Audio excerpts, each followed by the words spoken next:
I'm 72 years old today. And if you're watching this in your 20s, 30s, or even your 40s, I have a confession that might save your life. For 4 decades, I lived by a lie. I treated my body like a rental car. You know how people treat rentals, don't you? You drive them hard. You take the turns too fast. You don't worry about the check engine light because, hey, it's not your problem in the long run. You're just passing through. I thought I was being efficient. I thought I was being productive. I traded my sleep for promotions. I traded home-cooked meals for whatever I could eat while driving to a meeting. I ignored the whispers of my body because I was too busy listening to the shouts of the world. But here's the thing about the human body that no one tells you until it's too late. It is the only car you will ever be issued, and there are no trade-ins. Today, I'm sitting in this chair, and I'm paying the debt. Every mile I push too hard in my 30s is a sharp pain in my 70s. I want to tell you how I got here, so you don't have to join me. When you're 25, you feel like a god. You can stay up until 3 a.m., drink 3 cups of black coffee, and be at your desk by 8 a.m. ready to conquer the world. I remember those days. I called it the hustle. I wore my exhaustion like a badge of honor. I used to tell my wife, I'll rest when I'm retired. I'll get healthy when I have the money to buy a gym membership and a personal chef. I viewed my body as a tool, a machine that existed solely to carry my brain from one meeting to the next. If the machine felt tired, I gave it caffeine. If the machine felt stressed, I gave it alcohol. If the machine felt hungry, I gave it processed sugar. I was successful. By 45, I had the house. I had the title. I had the respect. But the rental car was smoking under the hood. The check engine light had been blinking for 10 years, a dull ache in my lower back, a slight shortness of breath when I walked up a flight of stairs, my blood pressure creeping up like a slow-moving tide. I told myself, it's just aging. That was the second lie. It wasn't aging, it was a bill.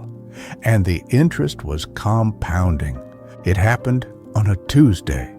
I was 54. I was in the middle of a presentation. I remember the exact slide. It was a bar chart showing 15% growth. Suddenly, the chart started to melt. My chest didn't feel like it was hurting. It felt like an invisible hand was squeezing my heart with the strength of a vice. The next thing I remember is the smell. That sterile, cold, sharp smell of a cardiac ICU. When the doctor came in, he didn't look at my resume. He didn't care about my 15% growth. He looked at my charts and said, Thomas, your body has been trying to talk to you for 20 years. Since you wouldn't listen, it decided to scream. I spent 6 days in that bed. Do you know what you think about when you're staring at a hospital ceiling? You don't think about your bank account. You don't think about your career legacy. You think about the walks you won't be able to take. You think about your daughter's wedding and wonder if you'll be able to walk her down the aisle without a wheelchair. You realize that a healthy man has 1,000 wishes, but a sick man has only one. I realized I had spent 40 years building a kingdom, only to realize I was too broken to sit on the throne. If you are listening to this and your body still works, if you can take a deep breath without pain, if you can walk a mile without stopping, you are wealthier than a billionaire in a hospital bed. Here are the 5 debts I am paying now that I wish I had settled years ago. 1.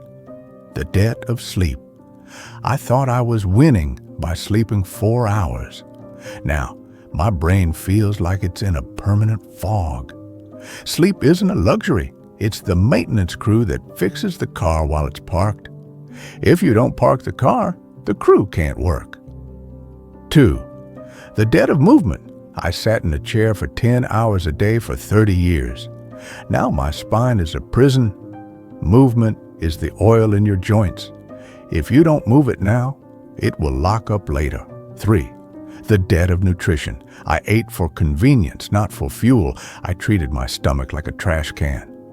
Now, my internal organs are struggling to process basic nutrients.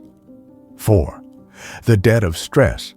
I let cortisol run through my veins like acid. I took every emergency at work home with me. Stress doesn't just stay in your head, it settles in your tissues. It weakens your heart. It thins your blood vessels. 5. The debt of presence. Because I was always tired or wired on caffeine, I was never truly there for the big moments. I was physically present, but my body was vibrating with the ghost of work. I cannot go back to 1985. I cannot uneat the junk, unsit the hours, or unstress the years. I am living in the after. But you are in the before. You might think you're being responsible by working yourself to the bone. You might think you're sacrificing for your family. But let me ask you, what does your family want more? A slightly bigger inheritance, or a father who can actually play tag in the backyard? A mother who can hike with them at 60? Or a mother they have to care for at 55? Stop treating your body like a rental. Stop waiting for a heart attack to start a walk. Stop waiting for a free moment to eat a real meal. Take a deep breath right now. Feel your lungs expand. That is a miracle. Don't waste it, because one day you'll be 72 sitting in a chair like this. And on that day, the only thing that will matter isn't what you did. It's whether or not you can still stand up to enjoy the life you worked so hard to build. Please, take care of yourself before it's too late.